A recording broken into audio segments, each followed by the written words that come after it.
আসসালামু আলাইকুম, স্বাগত জানাচ্ছি চ্যানেল আই সংবাদে। এখনকার সংবাদ আয়োজন নিয়ে আপনাদের সাথে আছি মেহেরুন্নেসা তাহমিনা। বিস্তারিত সংবাদের শুরুতেই জানিয়ে দিচ্ছি সুপার ফ্রেশ ফর্টিফাইড সয়াবিন তেল সংবাদ শিরোনামগুলো। নিউ মার্কেট থানার হত্যা মামলায় সালমান এফ রহমান ও আনিসুল হক 10 দিনের রিমান্ডে, জিজ্ঞাসাবাদ করবে পুলিশ।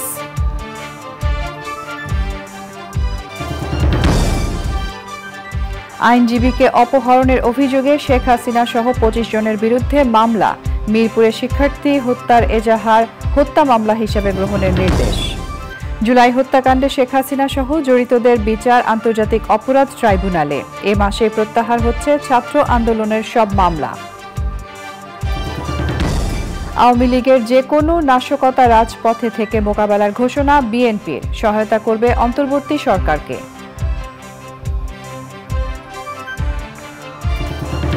এবং এয়ার ভাইস মার্শাল সুলতান মাহমুদ বীর উত্তমের প্রথম মৃত্যুবার্ষিকী আজ, বিমান বাহিনীকে যুগোপযোগী করার অবদানে পেয়েছিলেন স্বাধীনতা পুরস্কার।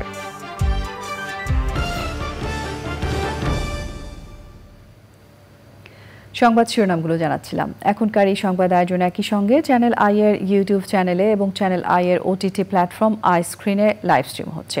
এবার যাচ্ছে বিস্তারিত প্রসঙ্গে। কোটা সংস্কার আন্দোলনের সময় ছাত্র জনতা হত্যা মামলায় গ্রেফতার সাবেক আইনমন্ত্রী আনিসুল হক ও সাবেক প্রধানমন্ত্রী শেখ হাসিনার উপদেষ্টা সালমান এফ রহমানকে 10 দিনের রিমান্ডে নিয়েছে পুলিশ। আদালতে হাজির করার সময় তাদের ফাঁসির দাবিতে আদালতে ঝাড়ু মিছিল ও বিক্ষোভ দেখায় আইনজীবী ও ছাত্র জনতা। এনামুল কবির রূপমের রিপোর্ট।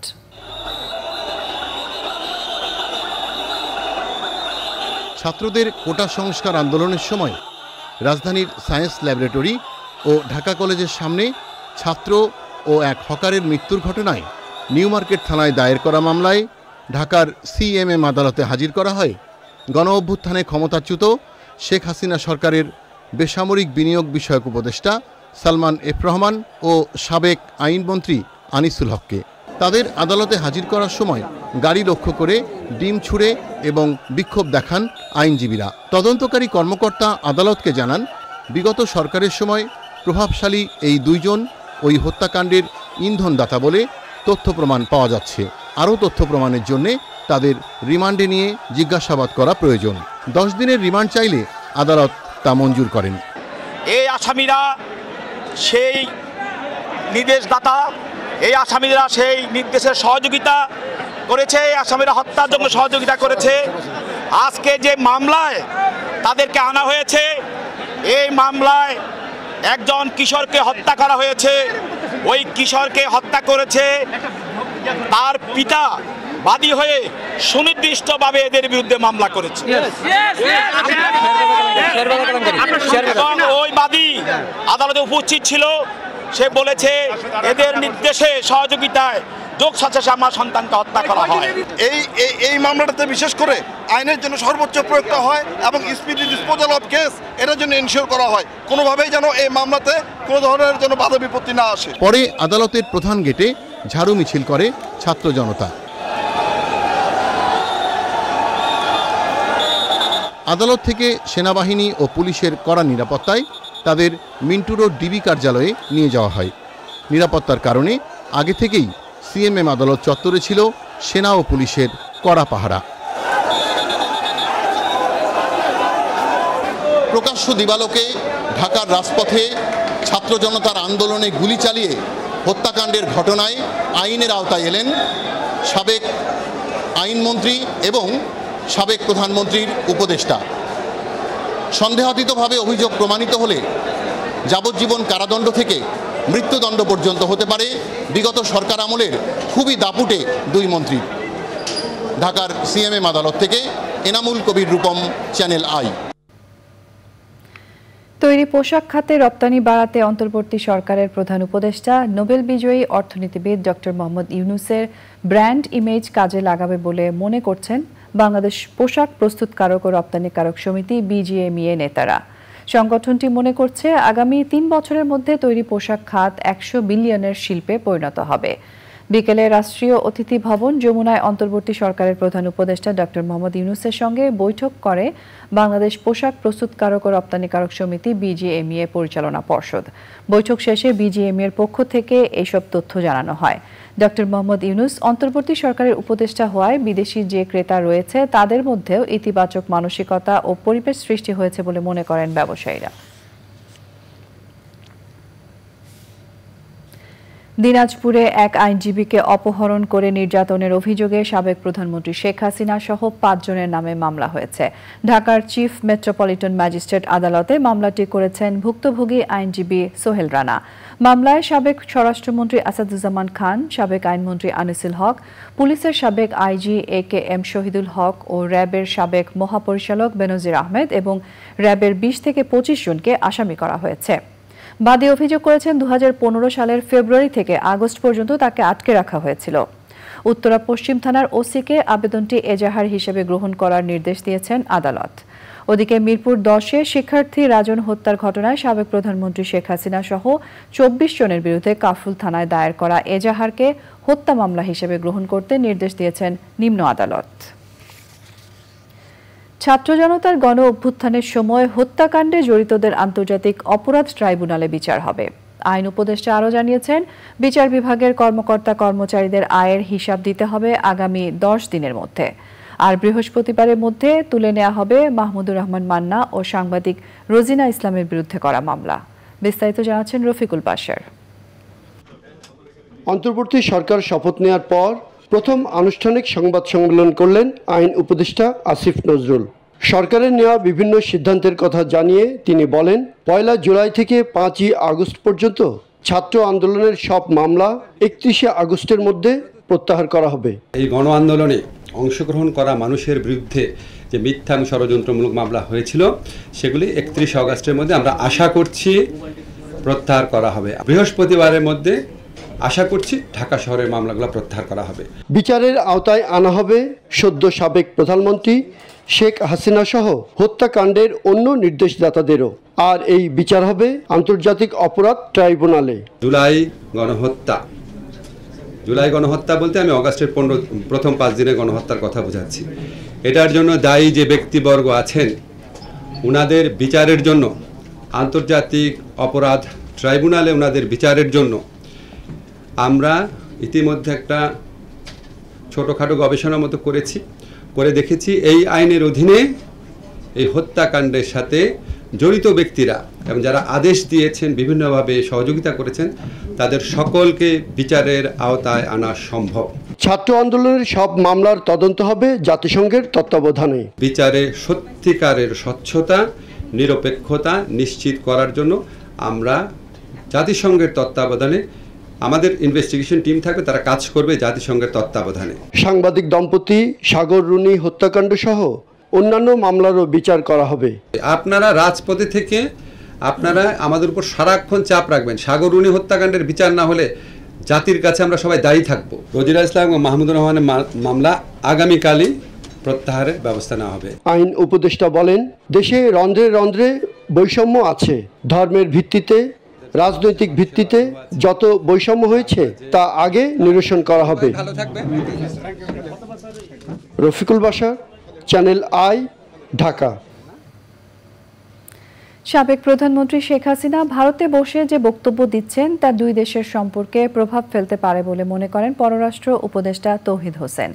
ভারতের হাইকমিশনার পররাষ্ট্র মন্ত্রণালয়ে সৌজন্য সাক্ষাৎ করতে গেলে তিনি বলেন, সাবেক প্রধানমন্ত্রীর বক্তব্য এই সরকারের জন্য অস্বস্তিকর। তিস্তায় যতটুকু পানি তার থেকেই প্রাপ্যটুকু দেওয়ার অনুরোধ করেন উপদেষ্টা। ভারত ছাড়াও চীন, যুক্তরাষ্ট্র, ইউরোপীয় ইউনিয়নের প্রতিনিধিরা সৌজন্য সাক্ষাৎ করেন উপদেষ্টার সঙ্গে। পান্থুর রহমান জানাচ্ছেন বিস্তারিত। অন্তর্বর্তীকালীন সরকারের পররাষ্ট্র উপদেষ্টার সাথে দিনের শুরুতেই শুভেচ্ছা বিনিময় করেন ভারত, যুক্তরাজ্য আর সৌদি আরবের দূত। নতুন সরকারের সাথে কাজ করার কথা জানান তারা। Conveyed our willingness to closely work with the new government to fulfill the shared aspirations of our people for peace, security and development. The interim government has the UK's support as it works to restore peace and order ensure accountability, and chart a peaceful pathway to an inclusive, prosperous, and democratic future for the people of Bangladesh. পরে দেখা করেন চীনের রাষ্ট্রদূত, ইউরোপীয় union ও যুক্তরাষ্ট্রের ভারপ্রাপ্ত mission প্রধান।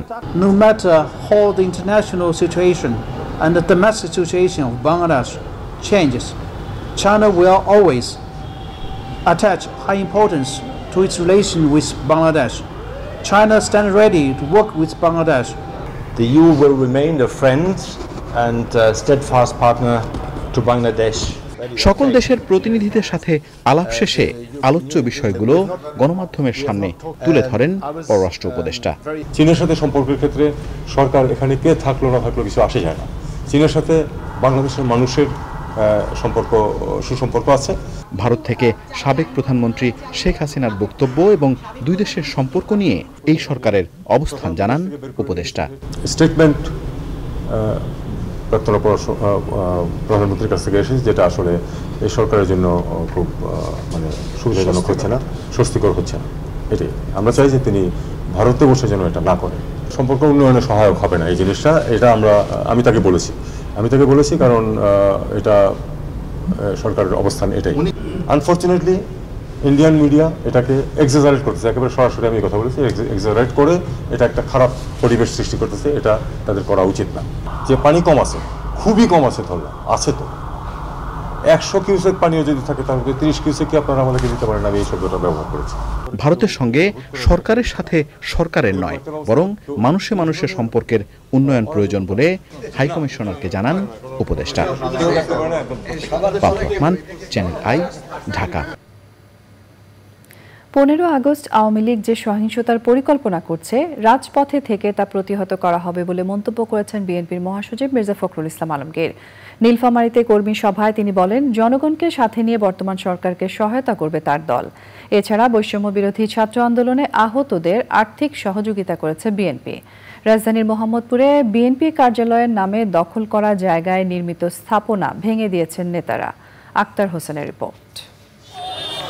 রাজনৈতিক পট পরিবর্তনের পর উত্তরাঞ্চল সফরে গিয়ে বিগত আন্দোলনে নিহতদের স্বজন এবং আহত নেতাকর্মী ও শিক্ষার্থীদের খোঁজ নেয়ার পাশাপাশি বেশ কয়েকটি কর্মসূচিতে যোগ দেন বিএনপি মহাসচিব। সৈয়দপুরে কর্মী সভায় মির্জা ফখরুল বলেন, আওয়ামী লীগের যে কোনো সহিংসতার পরিকল্পনা রাজপথে থেকে প্রতিহত করবে বিএনপি। অতি অল্প সময়ের মধ্যে যারা খুন করেছে, খুনের সঙ্গে জড়িত, তারা সবাই গ্রেপ্তার হবে না আমরা বিশ্বাস করি। এই খুনি পরাজিত শেখ হাসিনা দিল্লিতে গিয়ে বসে নতুন করে বাংলাদেশের বিরুদ্ধে ষড়যন্ত্র শুরু করেছে। এখন সেই সাম্প্রদায়িক সম্প্রীতি বিনষ্ট হচ্ছে, এই ধোঁয়া তুলে বিভিন্ন রকম গল্প ফেলে তারা সেটাকে আন্তর্জাতিকভাবে বাংলাদেশকে ছোট করার চেষ্টা করছে। ছাত্র আন্দোলনে আহতদের দেখতে রাজধানীর সোহরাওয়ার্দী হাসপাতালে গিয়ে দলের সিনিয়র যুগ্ম মহাসচিব রুহুল কবির রিজভী পুলিশ বাহিনীর মধ্যে অপরাধীদের চিহ্নিত করে শাস্তির আওতায় আনার দাবি জানান। সর্বাত্মক প্রচেষ্টার মধ্যে দিয়ে এখানে আমাদের এই গুরুতর আহত আমাদের ছাত্র বন্ধুদের তারা চিকিৎসা করছেন। রাজধানীর মোহাম্মদপুরে খালের জায়গা দখল করে বিএনপি কার্যালয়ের নামে গড়ে তোলা স্থাপনা ভেঙে দিয়েছে বিএনপি। এ সময় বিএনপি ঢাকা মহানগর উত্তরের সাধারণ সম্পাদক আমিনুল হক বলেন, বিএনপির নামে কেউ দখল চাঁদাবাজি করলে কঠোর হাতে দমন করা হবে। এছাড়া 15 আগস্ট ঘিরে আওয়ামী লীগের নাশকতার বিরুদ্ধে রাজধানীর বিভিন্ন স্থানে মিছিল ও অবস্থান কর্মসূচি করেছে বিএনপি। তেজগাঁওয়ে ঢাকা মহানগর উত্তর বিএনপির সভাপতি সাইফুল আলম নীরবের নেতৃত্বে সমাবেশ ও মিছিল হয়। বাংলাদেশকে আবার নতুন করে স্বাধীন করেছে। মিরপুরে যুবদল ঢাকা মহানগর উত্তরের সদস্য সচিব সাজ্জাদুল মিরাজের নেতৃত্বে মিছিল হয়েছে। মোহাম্মদপুরে মিছিল করেছেন বিএনপি নেতাকর্মীরা। Akhtar Hossain, channel I, Dhaka. Quota সংস্কার আন্দোলনে ছাত্রসহ বিভিন্ন হত্যাকাণ্ডের ঘটনায় সাবেক প্রধানমন্ত্রী শেখ হাসিনাকে দেশে ফিরিয়ে এনে বিশেষ ট্রাইব্যুনালে বিচারের দাবি জানিয়েছেন আন্দোলনে আহত ও নিহতদের স্বজনরা। কেন্দ্রীয় শহীদ মিনারে মানববন্ধনে হত্যাকাণ্ডের সাথে জড়িত সকল অপরাধীকে গ্রেফতারের পাশাপাশি ক্ষতিগ্রস্ত পরিবারের তালিকা তৈরি করে রাষ্ট্রীয়ভাবে সহযোগিতার দাবি জানিয়েছেন তারা। শহীদুল্লাহ রাজুর রিপোর্ট।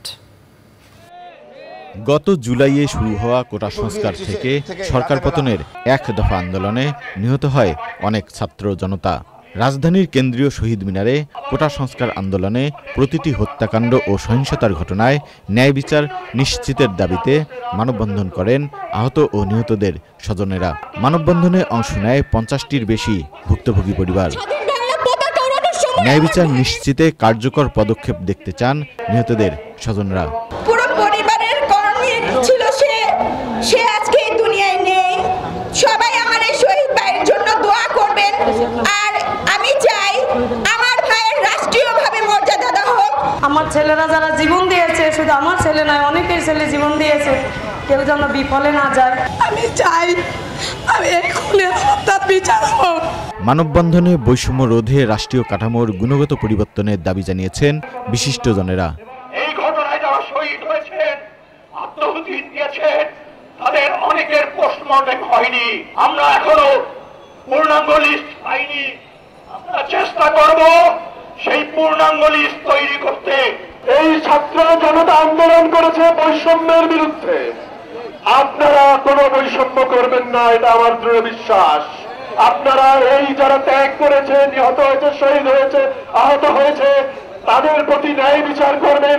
শেখ হাসিনা, ওবায়দুল কাদের এবং তাদের আইনজীবী থেকে শুরু করে তাদের যেসব মন্ত্রীদের হত্যার আসামি করে যে মামলা হয়েছে, এই বিচার যদি না হয় বাংলাদেশে বিচার বলে কোনো শব্দ থাকবে না। জাতিসংঘের অধীনে হত্যাকাণ্ডের তদন্ত করারও দাবি জানানো হয়েছে মানববন্ধনে। Shahidullah Raju, channel I, Dhaka. Bank খাতের দুর্বলতার জন্য দায় এড়াতে পারে না নিয়ন্ত্রক সংস্থা বাংলাদেশ ব্যাংক। গভর্নরের দায়িত্ব নিয়েই আত্মসমালোচনা করলেন ডক্টর আহসান এইচ মনসুর। আব্দুর রউফ তালুকদারের পদত্যাগের পর মঙ্গলবার রাতে 13তম গভর্নর হিসেবে তাকে নিয়োগ দেয় অন্তর্বর্তী সরকার। বুধবার সকালে অর্থ মন্ত্রণালয়ে অর্থ উপদেষ্টার সঙ্গে দেখা করেই বৈঠকে যোগ দেন নতুন গভর্নর। এরপর দুপুর 1:15টায় যান বাংলাদেশ ব্যাংকে। গভর্নর জানান, মূল্যস্ফীতি কমিয়ে মানুষকে স্বস্তি দেয়া তার অগ্রাধিকার। অর্থ পাচারকারীরা শান্তিতে ঘুমাতে পারবে না বলেও হুঁশিয়ারি দিয়েছেন আহসান এইচ মনসুর। যে আন্তর্জাতিক সহায়তা নিয়ে অভ্যন্তরীণ আইনগত প্রসেসগুলোকে ফলো করে আমরা এমন একটা সিচুয়েশন করব যাতে যারা টাকা নিয়ে গেছেন তারা যেন একটু কষ্টে থাকে, মানে একেবারে টাকার বালিশে বিছানা যেন না ঘুমাতে না পারে, একটু দৌড়াদৌড়িতে থাকতে হবে তাদেরকে। এবং যদি কিছু আন্তর্জাতিক আইন কিছুটা এখন হলো সহায়ক আছে এবং এটাকে ব্যবহার করতেই হবে। টাকা আসুক না আসুক, কিন্তু তাদেরকেও একটু আমরা কষ্টে রাখব। মহান মুক্তিযুদ্ধের সময় বাংলাদেশ বিমান বাহিনী গঠন এবং কিলো ফ্লাইটের নেতৃত্ব দেয়া বিমান বাহিনীর সাবেক প্রধান এয়ার ভাইস মার্শাল সুলতান মাহমুদ বীর উত্তমের প্রথম মৃত্যুবার্ষিকী আজ। শুধু মুক্তিযুদ্ধেই নয়, স্বাধীনতার পর বাংলাদেশ বিমান বাহিনীকে আধুনিক এবং যুগোপযোগী করে তুলতে এবং দেশ গঠনে সুলতান মাহমুদ বীর উত্তমের অবদান অপরিসীম। তাই তিনি পেয়েছিলেন স্বাধীনতা পুরস্কার। ওবায়দুল রশিদের রিপোর্ট। 1944 সালের 3রা মে ফেনীতে জন্মগ্রহণ করেন সুলতান মাহমুদ।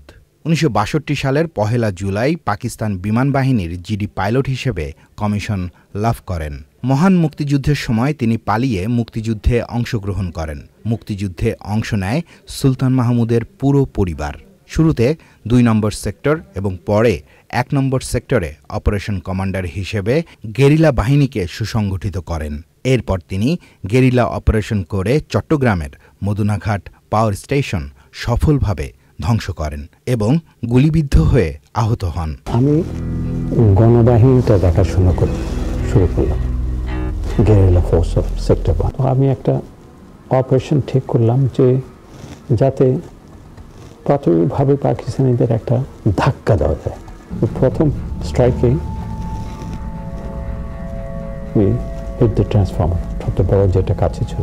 1971-এর 28 সেপ্টেম্বর ভারতের নাগাল্যান্ড বিমান ঘাঁটিতে গঠন করা হয় বাংলাদেশ বিমান বাহিনীর কিলো ফ্লাইট। 9 জন পাইলট, 67 জন টেকনিশিয়ান, একটি অ্যালয়েড 3 হেলিকপ্টার, একটি অর্টার ও একটি DC-3 ডেকোটা উড়োজাহাজ নিয়ে শুরু হয় যাত্রা। কিলো ফ্লাইটের নেতৃত্ব দেন সুলতান মাহমুদ। আমার প্রথম কাজ যেটা হয়েছে তাদের ফিজিক্যাল ফিটনেসে আনা, তারপরে আমি এয়ারক্রাফটের দিকে মনোযোগ দিলাম। যে কাজটা প্রথম করতে হয়েছে সেটা হলো ওই জাহাজগুলিকে, যে জাহাজে দেওয়া হয়েছে ওইটাকে যুদ্ধ জাহাজ হিসেবে তৈরি করা। ৭১-এর ৩রা ডিসেম্বর মুক্তিযুদ্ধের চূড়ান্ত পর্বে প্রথম আক্রমণ করেন বাংলাদেশ বিমান বাহিনীর কিলো ফ্লাইটের সদস্যরা। অত্যন্ত নিচ দিয়ে উড়ে নারায়ণগঞ্জের গোদনাইল তেলের ডিপোতে আঘাত হানেন স্কোয়াড্রন লিডার সুলতান মাহমুদ ও ফ্লাইট লেফটেন্যান্ট বদরুল আলমের নেতৃত্বে এলোয়েট হেলিকপ্টার। সুলতান মাহমুদের সাহসী অপারেশনে ভেঙে যায় হানাদারদের মনোবল। যে শকটা আমি গ্রাউন্ড ফোর্স হিসেবে দিয়েছিলাম চিটাগং পাওয়ার স্টেশন অ্যাটাক করে, ঠিক একই ধরনের একটা জিনিস এসছে যে আমাদের এখন এয়ারফোর্স আছে। ওই শকটাই তাদের কাছে সবচেয়ে বেশি ডিসহার্টনিং ছিল, এবার মোরাল স্ট্রেংথ হিসাবে। এবং আমাদের জন্য খুবই একটা ভালো কাজ হয়েছিল। সবাই খুব খুশি যে আমাদের এয়ারফোর্স, আমাদের বলতে Bangladesh air force was the first to strike and start the war. স্বাধীনতার পর বিমান বাহিনীকে আধুনিক করে গড়ে তুলতে কাজ শুরু করেন সুলতান মাহমুদ। এরই ধারাবাহিকতায় ১৯৮১ সালের ২৩শে জুলাই থেকে ১৯৮৭ সালের ২২শে জুলাই পর্যন্ত বিমান বাহিনীর প্রধানের দায়িত্ব অত্যন্ত সফলতার সাথে পালন করেন। ক্ষুদ্র মনটা আমার শুধু air force, and I know nothing, as I said earlier, more and better than the Air Force. So Air Force's চারপাশে যদি আমরা সুন্দর একটা পরিবেশ গড়ে তুলতে পারি, then we shall have done our part in the little time that we stay. And you can make this an Eden if you want to. মহান মুক্তিযুদ্ধে বিশেষ অবদান, বিমান বাহিনীর প্রধান হিসেবে একটি সুসংগঠিত ও কার্যকরী বাহিনী গড়ে তোলা এবং দেশ গঠনে অসামান্য অবদানের স্বীকৃতিস্বরূপ ২০১৮ সালে স্বাধীনতা পুরস্কারে ভূষিত হন দেশের সূর্য সন্তান সুলতান মাহমুদ। ২০২৩ সালের ১৪ আগস্ট ঢাকায় মৃত্যুবরণ করেন এয়ার ভাইস মার্শাল সুলতান মাহমুদ বীর উত্তম। সুলতান মাহমুদের অবদান সারা জীবন কৃতজ্ঞচিত্তে স্মরণ করবে বাঙালি জাতি। Obaidul Rashid, channel I, Dhaka. দ্রুত সম্প্রসারণ হচ্ছে নগর, এতে পাল্টে যাচ্ছে নগরায়নের রূপ। গাছপালা আর পুরনো বাড়ির জায়গায় উঠছে নতুন নতুন ভবন আর অবকাঠামো। এর মাঝেই একদল নাগরিক মাটির কাছাকাছি থেকে নিজ হাতে ফসল ফলাতে এবং প্রকৃতির ছোঁয়া পেতে গড়ছেন ছাদ কৃষি। নাগরিকদের মাঝে সৃষ্টি হচ্ছে পারস্পরিক সুসম্পর্ক। শাইখ সিরাজের ছাদ কৃষি রিপোর্ট। ঢাকার উত্তরার ৪ নম্বর সেক্টর, এখানে ১৭ বছর আগে অনেকটা ফাঁকা জায়গায় বসতি করেছিলেন আরিফ আবদুল্লাহ এবং শিরিন সুলতানা। সময়ের সাথে এটি এখন ঘনবসতিপূর্ণ এক নগরের অংশ। কোথাও নেই একটু খোলামেলা প্রকৃতি বা গাছগাছালি, তাই ভবনের উপরিভাগে ছাদ কৃষির চর্চা করছেন এই দম্পতি। ফল তো পাই আলহামদুলিল্লাহ, তারপরে আপনি শাকসবজি। আপনার ফলের মধ্যে কি কি আছে? আনার আছে, সফেদা আছে, তারপর জামরুল, পেয়ারা, আম। যখন শহরে অ্যাপার্টমেন্ট মালিকদের সম্মতি নিয়ে ছাদ কৃষি করা অনেকের জন্যই খুব চ্যালেঞ্জিং, তখন এই দম্পতি সহজেই করতে পেরেছেন গাছের প্রতি গভীর ভালোবাসার শক্তি দিয়ে। পুরো ছাদটা জুড়ে এককভাবে ছাদ কৃষি করাটা একটু ঝামেলাপূর্ণ, অন্যরা আগ্রহী হয় না, দিতে চায় না। আমরাও ফেস করেছি অ্যাকচুয়ালি, প্রথম দিকে ফেস করেছিলাম, পরবর্তীতে সবাই যখন আমরা গুছানোর পরে এখন বাচ্চারা আসে রেগুলার বিকালবেলা দোলনায় চড়ে, এখন সবাই ফ্রেন্ডলি আর কি। তাদের দাবি নগর পরিকল্পনার মাঝেই সবুজকে প্রাধান্য দেওয়ার। আমরা যে কার্বনটা ইমিট করছি, আলটিমেটলি আমি যদি ওটা নিউট্রাল করতে পারি, দিস ইজ দ্য অ্যাচিভমেন্ট। আমার মনে হয় এটা অবশ্যই বাধ্যতামূলক করা উচিত, প্রতিটা ছাদে কিছু গাছ মাস্ট, ইভেন স্কুলে এটার একটা করা উচিত গাছ রিলেটেড। এই দম্পতিও মনে করেন যে ছাদ কৃষি সম্প্রসারণের জন্য সরকারিভাবে প্রণোদনার খুব দরকার। একইভাবে প্রাথমিক স্কুলগুলোতে শিশুদেরকে এ ব্যাপারে সচেতন করার জন্য সে সমস্ত স্কুলের ছাদগুলো ফেলে না রেখে সেখানে কৃষির আয়োজন করা, তাহলে এর সম্প্রসারণ ঘটবে, আমাদের পরিবেশ রক্ষা পাবে। ঢাকার উত্তরার শিরিন সুলতানা, আরিফ আবদুল্লাহ ছাদ কৃষি থেকে, শাইখ সিরাজ, চ্যানেল আই। এই নিয়ে বিস্তারিত প্রতিবেদন দেখবেন বৃহস্পতিবার বিকেল ৩টা ৫ হৃদয় মাটি ও মানুষের ডাক অনুষ্ঠানে। সংবাদের এই পর্যায়ে থাকছে আই স্পোর্টস।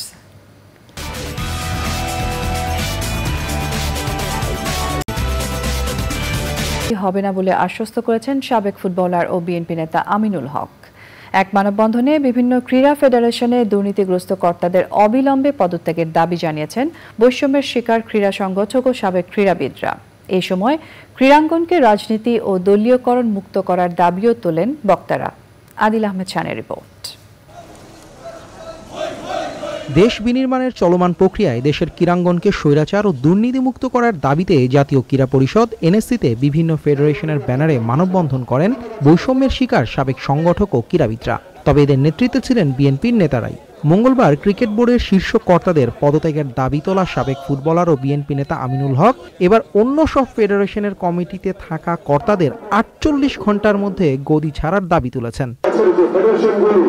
যেখানে দলীয়করণ এবং রাজনীতিকরণ ভাবে তারা বসেছিল তাদেরকে অবশ্যই স্বেচ্ছায় পদত্যাগ করে তারা ভবিষ্যতে বাংলাদেশের স্পোর্টসকে এগিয়ে নিয়ে যাওয়ার জন্য সহযোগিতা করবে। তবে চলমান খেলা ও খেলোয়াড়দের ক্ষতি না হওয়ার আশ্বাস দিয়েছেন মানববন্ধনকারীদের নেতারা। খেলোয়াড়রা তাদের যে স্বাভাবিক নিয়মে যেভাবে খেলে আসছে আমাদের সংস্কার চলাকালীন সময় তারা সেভাবেই খেলবে এবং তাদের কোনো সমস্যা নাই, তাদের কোনো বিষয় নিয়ে কোনো টেনশনের কারণ নাই। সেটা আমাদের ক্রীড়া উপদেষ্টা আছেন, আমরা আছি, তাদের সাথে বসে আলোচনা করে কিভাবে খেলোয়াড়দেরকে প্রক্রিয়ার ভিতরে রাখা যায় সেই বিষয়ে আমরা কাজ করছি।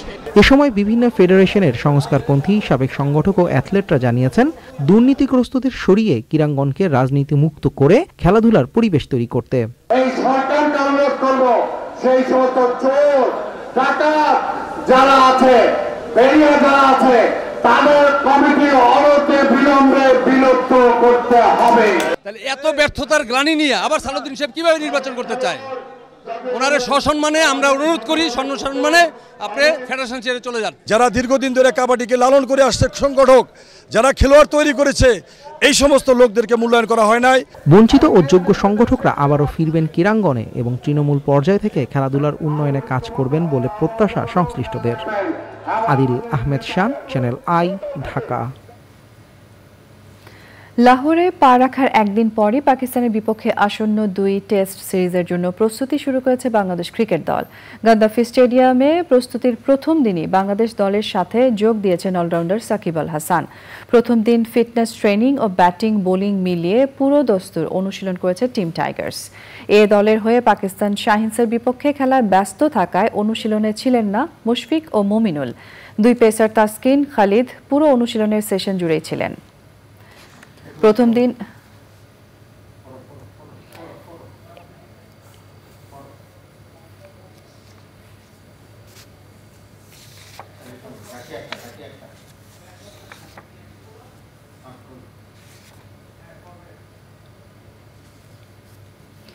বৈষম্য বিরোধী ছাত্র আন্দোলনের শিক্ষার্থীদের সঙ্গে এক হয়েছিলেন শোবিজ অঙ্গনের তারকারা। সমাজের ভয়কে জয় করে শিক্ষার্থীদের সঙ্গে একাত্মতা প্রকাশ করে লাক্স চ্যানেল আই তারকাদের সরব উপস্থিতি ছিল চোখে পড়ার মতো। কটাক্ষের মুখে পড়লেও সাহসিকতার সঙ্গে রাষ্ট্র সংস্কারের শিক্ষার্থীদের পাশে ছিলেন আন্দোলনের শেষ দিন পর্যন্ত। বিস্তারিত জাকি আক্তার রিপোর্টে। বৈষম্য বিরোধী ছাত্র আন্দোলনে শিক্ষার্থীদের পক্ষে সামিল ছিলেন লাক্স চ্যানেল সুপারস্টার ও জাতীয় চলচ্চিত্র পুরস্কার প্রাপ্ত অভিনেত্রী জাকিয়া বারি মম। সামাজিক যোগাযোগ মাধ্যমে লেখালেখি থেকে শুরু করে শহীদ মিনার ও শাহবাগে উপস্থিত থেকে শিক্ষার্থীদের পক্ষে কথা বলেছেন। প্রশাসন যখন নিরস্ত্র ছাত্রের উপর গুলি চালাতে দ্বিধাবোধ করল না, তখন থেকে আমাদের সকলেরই ইনফ্যাক্ট বাঁধ ভেঙে গিয়েছিল ধৈর্যের। তো তখন থেকেই মনে হলো যে না, আমার অবশ্যই অবস্থান ছাত্রের সাথে।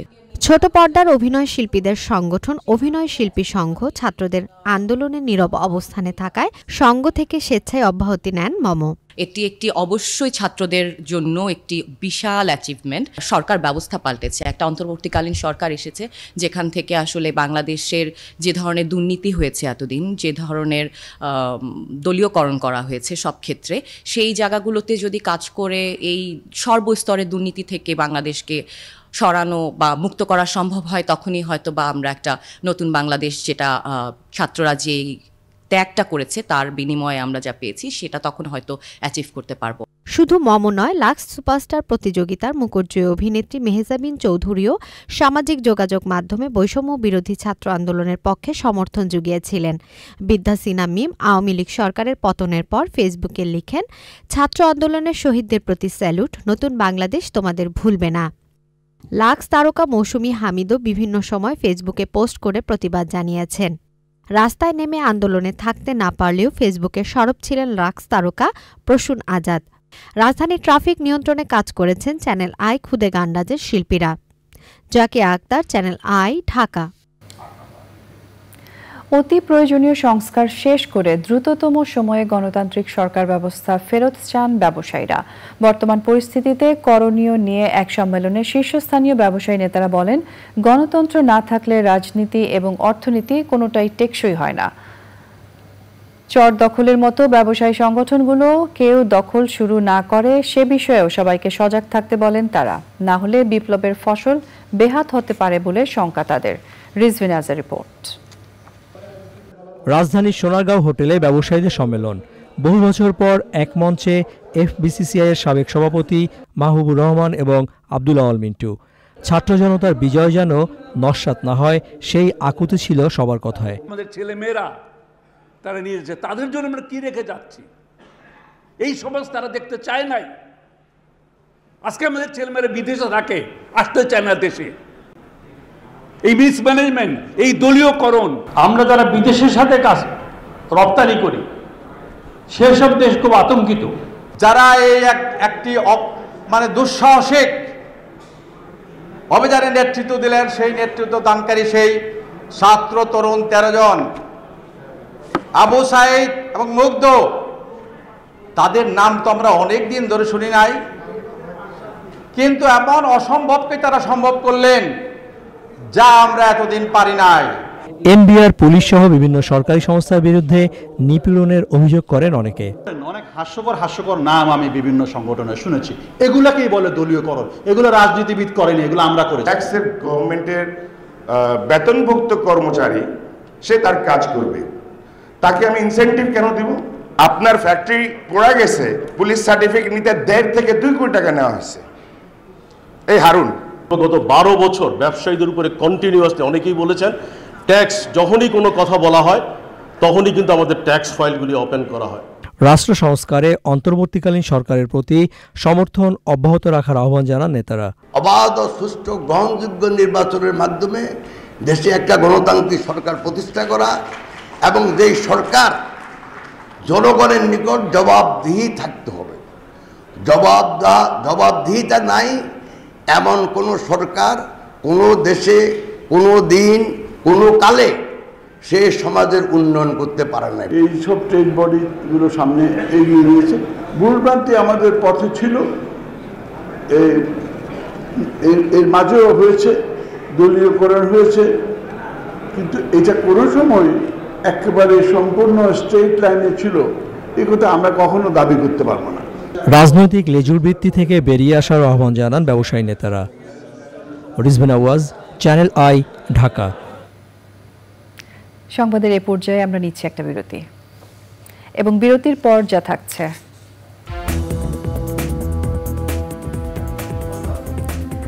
স্বাগত জানাচ্ছি আরও একবার চ্যানেল আই সংবাদে। রাজধানীর মতিঝিলে বাংলাদেশ ব্যাংকের প্রধান কার্যালয়ের সামনে মানববন্ধন করেছেন ডাচ বাংলা ব্যাংক থেকে চাকুরি হারানো কর্মকর্তারা। সাবেক আইনমন্ত্রী আনিসুল হককে দায়ী করে তারা বলেন, আইনমন্ত্রীর পরামর্শে কর্মকর্তাদের অনেককে ডাচ বাংলা ব্যাংক কর্তৃপক্ষ বরখাস্ত করেছে। সমস্ত ক্ষতিপূরণ সহ চাকুরিতে পুনর্বহালের দাবি জানান তারা।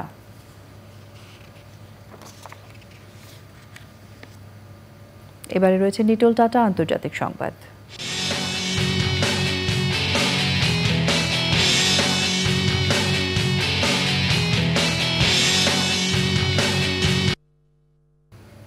গাজায় যুদ্ধ বন্ধের বিষয়ে নতুন করে আর আলোচনা না করে যুদ্ধবিরতি বাস্তবায়ন চায় হামাস। সিএনএনের এক প্রতিবেদনে বলা হয়েছে, গাজায় যুদ্ধবিরতি নিয়ে নতুন করে আলোচনা শুরু হয়েছে। তবে সিএনএনের এই দাবি সঠিক নয় বলে জানিয়েছেন হামাসের এক নেতা। তিনি বলেছেন, নতুন আলোচনার বিষয়ে তারা এরই মধ্যে বিবৃতি দিয়ে সবকিছু স্পষ্ট করেছেন। এখন নতুন আর কোনো আলোচনা চায় না হামাস। এরই মধ্যে যে পরিকল্পনা নিয়ে আলোচনা হয়েছে সেটার বাস্তবায়ন চান তারা। যুদ্ধবিরতিকে ঘিরে পাল্টাপাল্টি আলাপ আলোচনার মধ্যে গাজায় ইসরায়েলের হামলায় নবজাতক সহ আরও ১৯ জন নিহত হয়েছেন। প্রায় ১০ মাসের যুদ্ধে গাজায় এই নিয়ে মৃতের সংখ্যা প্রায় ৪০,০০০-এ পৌঁছেছে। আইস্ক্রিন সাংস্কৃতিক সংবাদ।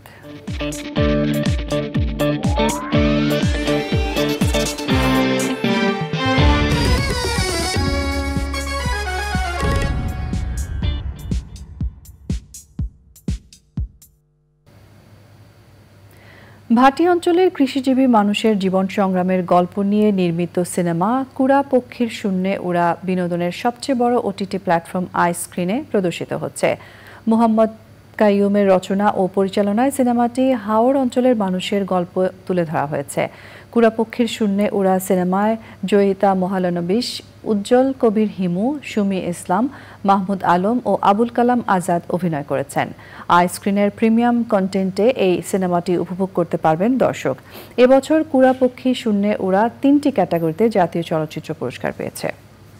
এবারে রয়েছে কৃষি সংবাদ।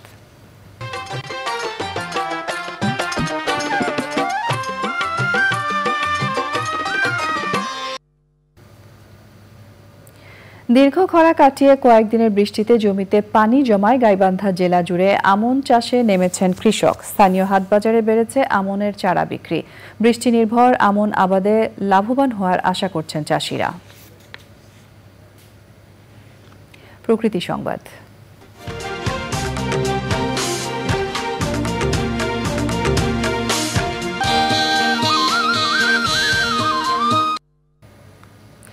ফুল ফল সহ বিভিন্ন গাছের সমাহারে শরীয়তপুর পানি উন্নয়ন বোর্ড কার্যালয়ে গড়ে উঠেছে ছায়া সুনিবিড় প্রকৃতি ও পরিবেশ। গাছে গাছে পাখিদের অবাধ বিচরণ ও কিচিরমিচির প্রাণচঞ্চল করে তুলেছে পুরো আঙিনা। প্রাণ প্রকৃতি রক্ষায় এমন সবুজায়ন অনুকরণীয় বলছেন বিশিষ্টজনেরা।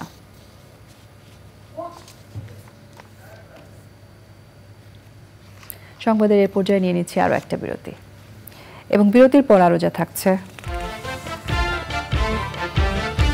হেলিকপ্টার থেকে গুলিতে নিহত শিশুদের পরিবারকে ১ কোটি টাকা ক্ষতিপূরণ দিতে হাইকোর্টের রিট আদেশ বৃহস্পতিবার।